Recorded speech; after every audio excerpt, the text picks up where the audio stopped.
Ladies and gentlemen, we are here at Bitcoin2025 in Las Vegas today. I'm joined by none other than Yves LaRose. Yves, thanks so much for hopping on today. Thank you very much for having me on again. It's been a while. It has been a while now. It's my pleasure. A lot of things have changed for you guys. Yep. Right. Founder of ExSat. Last time I talked to you guys, you were still on testnet. That's right. And you guys have more people than I can count out here at the event. Your name's everywhere. It's on my wristband right here. There you go. Awesome. Yeah. What is going on? I mean, yeah, it's been a pretty crazy year. So last time when we met, as you said, we had just launched the testnet. Since then, we obviously launched the mainnet. That happened at the end of October last year. We've got about $600 million in TVL with Bitcoin locked. We launched our ExSat digital banking services. We launched ExSat Pay. We've got a bunch of partnerships. So yeah, it's been a wild ride. It's been pretty crazy, and we're here in Las Vegas. We've got the ExSat Village. So if you're here or if you're nearby, come and join us. We've got a hackathon that we ran, and we've got our other booth. And anyways, we got the Genesis stage, tons going on. So we can get into it. Yeah, let's get into it. So first off, partnerships, right? Yes. You guys have been announcing a ton. You just got off the stage with your keynote. Yeah. What kind of partnerships have come out?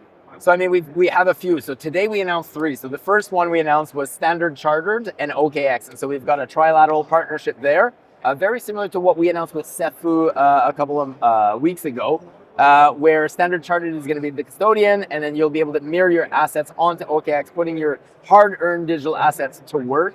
And so that Standard Chartered announcement, really, really happy for us. It just gives us another breath. Another, I guess, use cases with the Bitcoin, with the network. Sure. Another announcement that we made is ExSat Pay. And so we just launched ExSat Pay, which is a virtual credit card, but you'll actually have a physical copy as well. Regular Visa card, you load it up with stable coins. You're able to do transfers from bank account to bank account or from on-chain to on-chain. Load it up, go to point of sale, buy your coffee, buy your your meal or whatever it is, but you're all loading up your digital assets on top of it. So that's another announcement we made. Third announcement, Fosun. So Fosun is Fuxi International, huge conglomerate from Hong Kong. They manage roughly $120 billion worth of assets, and they've chosen us as their premier exclusive partner, technological partner, to be able to tokenize all of their assets, to be able to leverage the licenses that they own, to be able to bring about their Bitcoin on chain. They've got Bitcoin on the asset seats, etc. So huge partnership with Fosun. Sorry. That really, yeah. How much did you say that was being tokenized? They've got $120 billion worth of assets under management, and the idea is they needed the technological partner. And so this will open the door for them to be able to leverage ExSat banking solutions. One, to be able to do earn yield on some of their digital assets, to tokenize some of their assets. We'll be able to leverage their fiat on-ramp and off-ramp in Hong Kong. We've got huge partnership with them. There's a lot of different points, but yeah, Fosun is massive. It's a huge conglomerate. Amazing. So we ran through a couple things there. Yes. Let's kind of break this down, right? So ExSat Pay, that sounds awesome. I mean, I've used like the Cash App card, I send Bitcoin, but I mean, I have to go in the app and sell it. It's not, a native experience, right? What kind of hurdles did you have to overcome to launch ExSat Pay? And also, if I sign up today, when am I going to get my card? Well, so you can't sign up today. We do have this in beta right now, so I can. And this morning, for example, I did buy my breakfast and coffee using my ExSat Pay card. The idea is that we did want to break down barriers. So we want to make it where if you have digital assets, you can reload your card. If you've got regular, fiat, dirty money, and you want to reload it, you can do so as well. So we partnered, and that was one of the big challenges, was partnering with the US-based bank, because we are focused here in the US. But with the partner that we have, we're able to do China, Hong Kong, Canada, and the US at first. And then we'll expand to about 152 countries that we can actually serve with KYC, ML, etc. But that was a big challenge. And I think a big thing that enabled us to unlock that is the change in administration in the US. Very positive signals here of kind of opening the doors, being able to do business here, Operation Choke Point done type of thing. And so, with the current administration coming in, with the maturity of the capital since the Bitcoin ETFs launched last year, we've just had a much easier time to be able to start launching products here, but that was one of the biggest hurdles. Awesome. And now let's also kind of run through this trifecta partnership, right? That's great that you can mirror the assets onto OKX, but if I'm not mistaken, right, you guys also had another announcement with OKX last night, I believe. That's right. Yeah, good call. So we just launched with OKX that we're going to have integration with OKX wallet to Vulta and to Exat. So that's going to be our preferred wallet partner. OKX wallet has about 50 million users, and so that opens the door for us a lot. There's going to be more integrations in there in terms of USDT EOS and other different assets, so that you'll be able to use the OKX wallet, be able to leverage their DEX on there. And so for us, it's a huge point, because one of the big, issues that we had was that it was very difficult to actually open an EOS account. So there are ways to do it, but for people who aren't used to it, and they're just used to regular private keys pair that you can just generate anywhere, we have a kind of a slightly different model. So opening it up to OKX wallet just makes it so easy. The majority of the people are comfortable with that type of wallet interaction UI. And so that's a huge benefit to us to be able to have access to all those users. Amazing. And now, is that live today? I believe it's not live today. I believe it's going to be live very shortly, though, because we've been working with them on this for a couple of months. So the integration, I think, in the back end is actually working. But when it's going to be made public is as soon as possible. So in the coming weeks. Amazing. Awesome. Now, you also mentioned, in that integration, in that partnership, right, you're able to leverage both Vaulta and ExSat, right? Can you kind of talk about that relationship between these two organizations? Sure. Yeah, so Vaulta, ExSat, they're one and the same, essentially. So Vaulta is the underlying chain. So Vaulta is the rebrand of what EOS was. So we've got a new ticker, we've got a new name, basically a brand new network. The ticker's been live now for a couple of days. All the exchanges delisted EOS and listed Vaulta. So that's the underground, protocol layer, the infrastructure layer. That's the blockchain, the layer one. And then ExSat is our flagship product that's built on top of it. So where our banking services are going to be concentrated, where our kind of the narrative and the focus of what we're doing, that's all at the ExSat layer through the ExSat banking services. Now, some people are going to leverage the services that we offer. Others are just looking for a tech partner. For example, like Fosun, part of it is they don't have the technological, know-how, but they do have the assets, they have the licenses. And so they're just going to connect directly into Vaulta or ExSat network itself. And others are just going to leverage it because, for example, we've got products we have licenses, but you may have licenses in different jurisdictions. So you'll be able to take what we've built, kind of the building blocks, and apply it to the licenses that you have to open it up for your particular users. So it really depends where it is, but essentially it's all one and the same. Amazing. I think even in the early stages that you guys are, with all of these partnerships you guys have coming out, right? Maybe early stages is a bad way to put it. You guys are clearly building really fast, right? You've got the TVL to kind of claim that, Bitcoin banking statement, right? I'm curious, what is the North Star goal for ExSat and, for Vaulta as well? So as a regular user, you and I, if we go to a bank and we want to have access to financial services, most likely we can have a checking account, banking account, maybe we can have a credit card, take out a loan for a car, maybe get a mortgage. But if you're an institution or if you're a private banking client, you have access to way more financial services. So ultimately, our goal is to democratize access to those financial services down to the retail level. And so leveraging the power of blockchain, we're able to lower the cost of entry, lower kind of the administrative overheads of offering a lot of these products that typically would only be accessible to institutions or large private banking clients down to retail users. And that's really what we're all about. We want to be able to democratize access so that small retail users, everyday retail users can benefit from the same yields, the same type of products and services that institutions can. And we can only do that with the power of blockchain. I see. Now, what are some of those, financial products that you think really is hurting retail that in the current situation they don't have access to? I guess one of the big ones is collateralization of assets. So you go to the bank right now and you want to take out a mortgage or something like that. And the bank is going to look at your bank statements. You got $100 in your bank account. And they say, sorry, you don't have enough money. You tell them, but look, I've got 100 Bitcoin in this other wallet. I've got plenty of money to be able to, cover the loan. Sorry, can't do it. We don't recognize digital assets as collateralized, collateralizable. And so that's a big pain point that we're trying to overcome as well. The fact that digital assets do have their space, they're being recognized more and more. And we want to be able to unlock that potential so that people who have digital assets can benefit from the same kind of products and services that those who have fiat currently do. And so that's one of the big North Stars as well, just unlocking the potential of your digital assets. Amazing. That sounds awesome. I know myself, right? There's so many things that enterprises and institutions have access to that, retail traders don't. I mean, we kind of, saw that really come to light with the whole GameStop, Robinhood, stopping the orders, right? It's that whole kind of narrative. You did just have a talk on the biggest stage here, right? The Nakamoto stage. Why don't you kind of run us through just highlights of what you just talked about?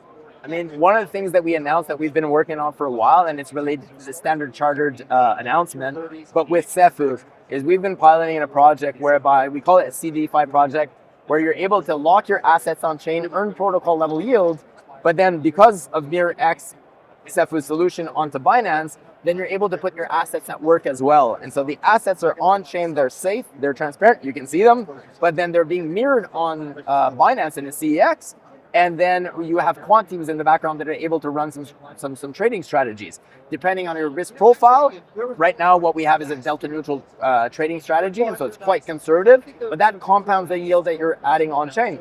Eventually what we're trying to do is add different levels so that you can have from very conservative to very aggressive. You can create your own basket portfolio so that you're able to leverage kind of the benefits of a quant team, but you can't do so as a retail user like you mentioned. You don't have access to that. But with the power of numbers, and because everything is transparent on chain and the barriers of entry are quite lower, then you're able to access products and services that traditionally would only be available to institutions simply because of the economies of scale.